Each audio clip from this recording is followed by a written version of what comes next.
ويدور النزاع بسبب حضانة ذلك الصغير. يعني في يوم كنا بننفذ قرار في منازعة حضانة صغير، وكانت شفقة الأب أو رحمته إن احنا رحنا ننفذ ونقول له بعد إذنك عايزين الولد عشان يروح لحضانة والدته.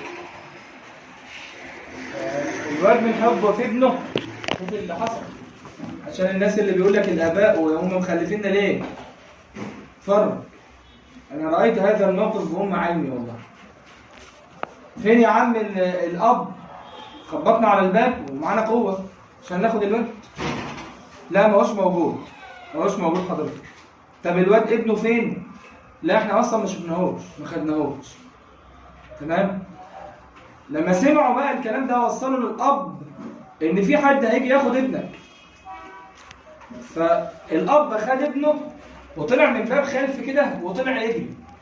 أمين الشرطة اللي موجود معانا ده بحط طلع يجري وراه، والأب شايل ابنه وبيجري، وأمين الشرطة بيجري وراه. هضرب نار، هعمل مش عارف ايه، هودي ايه. كل ده عشان ايه؟ اخد ابنه وطلع يجري، مش عايز حد ياخد ابنه منه. مع ان يعني خد بالك في الموقف ده الأب بقى لا، هي ماشيه بغربة عيالها.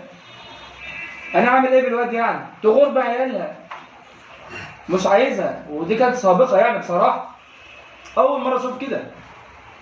والشرطه تجري والولد يجري وشايل ابنه وبيجري في الدنيا، محدش هياخد ابني مني.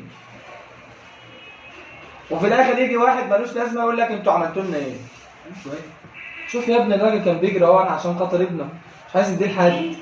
تاخد بالك؟ يعني بعد الموقف ده احنا قعدنا معاهم وصالحناه. لا لا لا، ده اب، ده اب ماهوش طبيعي، او ده شخص ماهوش طبيعي. ده اللي هو متمسك بابنه للدرجه دي، مش عايز حد ياخده منه.